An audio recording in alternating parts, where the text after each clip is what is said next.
Hello and welcome to a thing I'm trying. Fun fact, strange fact about me is that I love get ready with me's. I love watching them a lot, and that's strange because I don't wear makeup. So it's always been a little strange to me that I love watching other people put it on when I don't care about it at all. But I love the idea of just getting to kind of feel like you're just sitting and chilling with someone while they're doing something else. And so I thought, what could I do that would be similar to that has nothing to do with makeup because I'm not about that life? So then I thought, a sew with me. I am enough of a hippie chick that I mend my own clothes. It wasn't intentional at first. I was just cheap and a klutz, and when you're cheap and a klutz, you end up with a lot of holes and you don't want to spend the money to replace the clothes. So you start sewing them by hand to replace them. So I'm going to be working on a very colorful set of pants that I'm going to be honest, I might not be able to actually fix this, but I'm going to try because these were purchased at the Latino American Heritage Festival, so they aren't something that I can just go out and replace at all. But also I wanted to have a conversation, kind of a low-key conversation about something I've been thinking about for a little bit. I've been having some opinions for a hot minute on, and I'm really hoping I don't have to stop halfway through to rethread this thread, but here we go. So one of the things that I didn't really know a lot about when I first started BookTube was just how prevalent readathons were. And I know you're looking at the title and you're like, oh, is she going to spread tea? I'm not. That's not tea. I actually like readathons. But I was surprised by just how many there were, because at the beginning, I never really watched many. I didn't really watch BookTube at all at the beginning. I made my channel real quick after I first started watching, which I actually like that, but I'll explain why later. So I didn't realize I'd watched some 24-hour readathons by Read by Zoe, but nothing too extreme. And then when I actually got started and I realized the extent of what they are, I kind of lost myself for a hot minute, only about a month or two, where I looked at all of these readathons and I was like, how am I going to do all of these? Because I have to do all of these because that's what BookTube is, right? It's reading with other people, and low-key I wanted to use it to make friends. Not low-key, high-key. High-key wanted to use it to make friends, and I was hoping that by doing all that kind of stuff that it would work out. But I kind of have realized some things moving forward with readathons is that they don't necessarily always do what you think they're going to. For example, for my channel personally, readathon content doesn't do well comparatively. My indie book reviews right now average 40 to 50 views, which for my channel is fantastic. When you're only at 600 some and a couple hundred of those might not be legit subscribers, you'll take what you can get. But my things like Witchathon, TBR, and vlogs that take more effort than a book review, to do a weekly vlog is way more effort than a 10 or 15 minute book review, gets a lot less. And that also makes the entire thing more stressful. But I had this weird thing where for the longest time, I like the concept of working or doing a readathon without vlogging and doing the TBR videos and all of that. Well, I can't do that. I'm a booktuber. If I'm going to do the readathon, I have to do all this. Well, fun fact, as you're watching this, I have started the Book Junkie Trials readathon, which is a month long, and is a lot of fun, I hope. I really hope. Future editing Margaret probably won't even be able to tell me, will you? But anyway, and I realized, I'm like, oh, but I have all of these other reviews to get out, and am I going to have the wherewithal or the time to do all of this while doing the vlogs and the TBRs and all of that? And it kind of just occurred to me that, I don't have to. I can just participate in the readathon, be a booktuber, upload other booktube content unrelated to the readathon, and that's fine. I don't know why that didn't occur to me for the longest time. Maybe because, you don't see a lot of other booktubers doing that. For the most part, if a booktuber is doing a readathon in any capacity, they are also vlogging it and doing that. And I'm genuinely interested. If you're a booktuber watching this and readathons do gangbusters on your channel, please let me know, because for me, it's never been all that great. And it's just so much work and a lot of stress. But this last month, I've been taking a hard look at things and realizing that it's definitely not everything that, you can't even say that it's not everything that they're advertised to be, because they're not really advertised to be anything other than a challenge to read a lot. But I think there's this hidden implication or this hidden idea of, I'll make friends, I'll get a lot of views, I'll, better my entire channel if I start doing this. So it's really easy to fall into that idea of, this is what'll, get me there. This is what'll get the views. This is what'll get whatever it is you feel you've been missing in your channel for that. And it doesn't.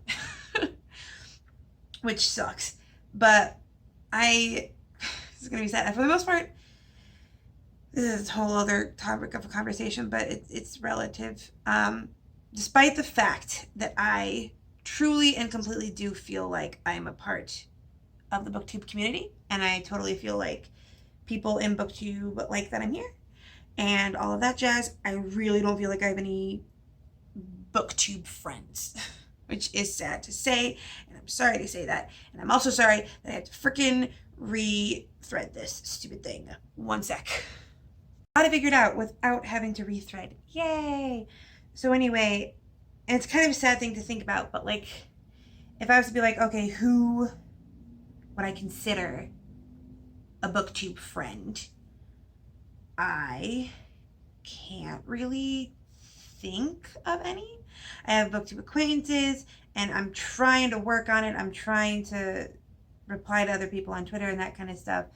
But readathons, for the most part, because they often require so much reading, it's really easy to get caught up in just completing the tasks as opposed to actually talking with people. I think for one Witchathon, I actually did a buddy read, and like, the person I read it with, I never even learned their first name.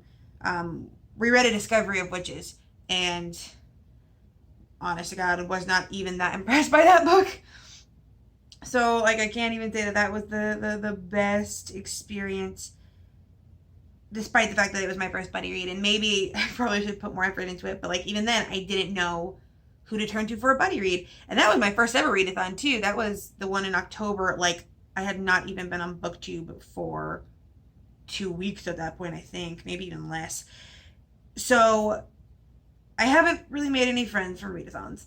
I'm hoping the book junkie trial is going to be a little bit different, because there's a Discord and there's teams, and it's kind of more geared towards community as opposed to just a readathon. So I'm hoping, but even then, like, I was on teams for the Pokemon, and I didn't really, Novel Serendipity and I have talked a bit since then, so I guess it wasn't a total loss. She was not my team leader, but she was the one that whose video I first found for it. And she's also the one that created a tag and was the first tag I was ever tagged in, even though I was tagged with like a bunch of other people from the readathon. But basically, if I'm thinking about where on booktube I've gotten the most friends from, it's not even technically booktube. It's doing indie author reviews and getting interaction from people in the indie author community. Like, I have, and this warms my heart more than anything, more than getting more subscribers and more views, I get people that actually comment on my channel now, like, regularly. Like, there'll be a guy that was like, oh yeah, I remember this from your last video, and da-da-da-da-da, and somebody even talked about how, like, they were excited that I read a queer romance, which, honest to God, will probably end up being one of my favorite books of the year, to be honest. Paper Flowers by Andie, Barr. I'll link it down below. It's fantastic. And they're like, oh, I can't wait. I'm writing a gay romance, and it'll be published then, and I can't wait for you to review it. And the idea that, like, people are now, at least one person, is in the act of writing, wanting me to review at the end of it, like, that is so incredible to me. And that's the connections that I really feel like I've been making. Laura Diaz de Arce, whose book I also loved. It's been a great reading month for me, you guys. has also been really, really active with me on Twitter, and we've talked a lot on Twitter. So it's this weird thing where I'm a booktuber, but the most connection I feel the online bookish community is from indie authors, which I guess makes sense. And I understand to a certain extent they might be like just trying to butter me up for a better review. Although it didn't work for in one case. If she was trying to do that, she still only got a 3 review. Although big props to Mara Miller, because I gave her book 3 stars because the end rushed.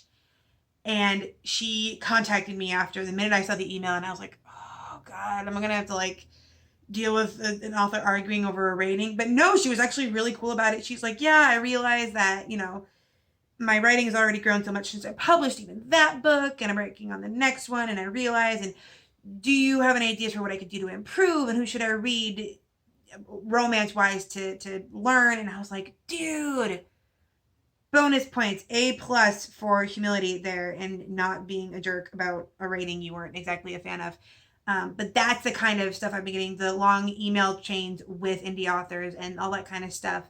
So I am getting it. I'm just not getting it from Readathons or the booktube community. And so I started thinking about Readathons more in depth and what exactly their purpose is for me.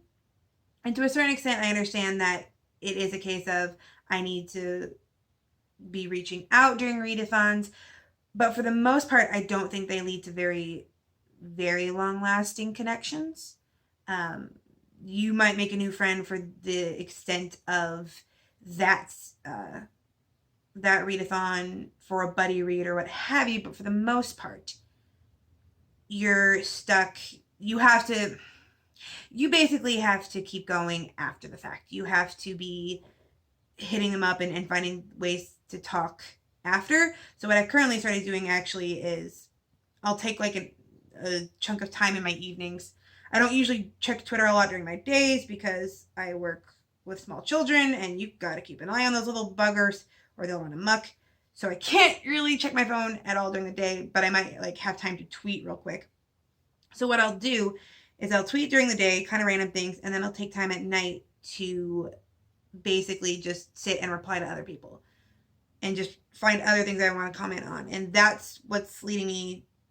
I still don't know if I have any friends yet, but I haven't been doing it that long, I guess, to make those connections. So in short, I'm not sure what I titled this, but I hope I didn't title anything too dramatic or something that sounds like tea. Readathons are still worth it. I think we need to accept them for the bookish FOMO they are, which can be the most dangerous because this is the bookish FOMO that you can actually get lost in if you're not careful. Not everyone can get an arc of Lee Bardugo's The Ninth House. Not everyone can go to BookCon, but most people can participate in a readathon, and it's really easy to get lost in those, especially when, and like I said before, I had no idea about this going in. There's just a cajillion of them. Like seriously, there is at least 4 or 5 week-long readathons every month, and then there's the month-long ones, and then there's the 24-hour ones, and then I think sequelathon is like 10 days or something, or 2 weeks. And you could pretty much be in a readathon nearly 24/7 if you did enough research. Like I learned of some readathons that like were almost like some really obscure ones, like the Bookish Finches Translate-a-thon, which was all about reading books translated from a language that wasn't your native one, which was a really cool idea. Did not have the time to participate at the time. But that kind of thing where it's like, if you want to be participating in readathon, you can. And despite the fact that there's literally happening all the time and you can jump into one at any month virtually, it's still bookish FOMO. It's still like, oh, I can't miss out on this readathon. But then like a week later when you're like, oh, that one's done. Oh, wait, now there's this one. Now I have to do that one. And it's really hard to be like, no, I'm not doing another readathon right now. I can't do another readathon right now. My regular life, my mental health, my whatever. You know, for example, this weekend while I'm starting the readathon, I also have a really big wrestling show, a 2-day tournament coming up that I have to help work with. And my mom's coming into town. So I'm like making my weekends a little bit insane while doing a readathon. So I know that after this month, I'm probably going to going back to doing what I was doing this month, which is mostly, for the most part, just doing indie reviews. And I did not realize how much I would love those. Like, I did not realize how much fun they would be to make. I didn't realize how much interaction they'd get me from the community. I didn't realize how many views or how many new subscribers. Like, I meant it when I said in a previous video in my indie art collection and discussion video, it's a gigantic need. And while it's very daunting to try and help fill that need, it's also very rewarding. So I will probably do that after this month unless... Oh shoot, when's the second round of Pokemon? I gotta look that up eventually. I gotta be prepared for that one.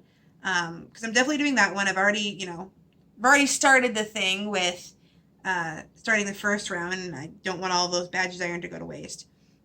But if you noticed during that, if you were paying attention to my channel at that time, which I don't know, I got a lot of new subscribers since then, so you probably weren't. But I actually just gave up doing vlogs like halfway through. I just was done. So like there's one half of a Pokemon vlog somewhere, and I also did the secret challenge, which that I probably will keep doing. Like if there are secret challenges during these readathons that involve like something with a video or a challenge, like I did with the Good Omens read along where I did blackout poetry, I will probably continue with that. That sounds like fun, but I'm definitely not doing regular... Oh, this actually isn't that bad. Did I actually not suck at this? Yay! I mean, it's not perfect, but it's the crotch of pants I'm probably only going to sleep in, so I don't really care. What even was I saying? So, in general, I am probably, as a rule, not going to do TBRs, videos, moving forward, or vlogs moving forward. I just, in general, don't like vlogs. I like watching them. I don't like making them. I don't like my brain having to be so focused on, is this something I should be vlogging? Is this a thing that I can add? Is this quirky enough? Am I doing enough different things? Because that was one of the worst parts of when I did the Witchathon vlogs. So I'm like, oh, I have to be going out into public and doing interesting things, because if it's just me all over my house, it's going to be a really boring vlog. So like, and I'm stressing out over like the fact that my life isn't varied enough to be interesting to watch, which is not good for your health. But that's more of a problem with like vlogs in general. Like even, not even just writing vlogs, just like vlogs if you are a vlogger. The idea of, is my life interesting enough to justify someone watching it day to day? And I don't think mine is. But in general, I do still like readathons. I do still think that they have a purpose. I think they're a great way to inspire you to catch up on your TBR, or to maybe find a new book you didn't know you like. I know the Bookie Trials has a Neil Gaiman, it looks like a mid-grade, it might be a YA, that I've never read before. And I do like the idea of at least having some books that I've read that the community in general has read, because while being the cool, fun weirdo with your indie books sounds like you're all unique and eccentric, I really miss having people to just like chat about the books I'm reading with. I really just miss, like, I want to have a conversation about Winter and Jane's relationship in the Shadow Campaign series, but like, I know one booktuber that's read the first one. What up, Unicorn Hunter? And no one else. So I'm like, I have no one to talk about. Yeah, this was sloppy work. But you know what? It's holding together, so I'm not mad. In general, I will keep doing them. Not as much. I'm going to make a note to pull back for my own stress. I got a bunch of other things I'm trying to do. I'm trying to review books. I'm trying to learn how to play guitar. I'm trying to, you know, keep my marriage healthy. So, and I don't even know if this even matters, because like this video looks like it's turning into a rambling mess. But just some thoughts I've been having. I don't think readathons are the be-all end-all of booktube. You can still be a booktuber having never done a readathon. Obviously, there are people who aren't booktubers that do readathons. So in general, they're a nice part of the community. Don't freak out if you miss one. There's going to be like 20 more next week. You still have to put in the effort in making friends beyond readathons. Readathons will not automatically grant you friends. Although how awesome would it be if it did? And in general, I like them. Just maybe have much more realistic expectations of what they are these days. And also, I believe I'm just about done with this. Let me pull it through. Also, in case you've been wondering, I'm not professional at this. So if you're like a regular sewer and you're like, oh, you're doing it all wrong. I know. I probably am. But this is how I do it. And it has kept my clothes together so far. So I'm gonna keep doing it.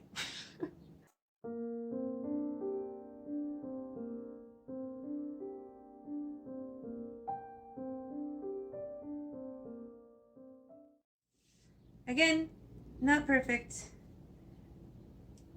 But it's together. Yay, I did it. Thank you so much for watching. I know this was weird and I don't know if I'll do it again. I'll definitely have clothes that need mending again. But whether or not I do it as part of a video, I don't know. I know this was a rambling mess, so if you were here for it, thank you. Please leave a comment down below if you like this kind of idea. Maybe I'll prepare a little bit better beforehand. And if you have any opinions on readathons and other bookish FOMO and becoming friends with people in the community or anything like that, please also leave that down below. I love getting comments. I love getting to like actually talk to the people in comments and videos. It's probably my new favorite thing about YouTube. So please do that. You can also like and subscribe and all of that good stuff. And I hope you have a wonderful day and a marvelous tomorrow.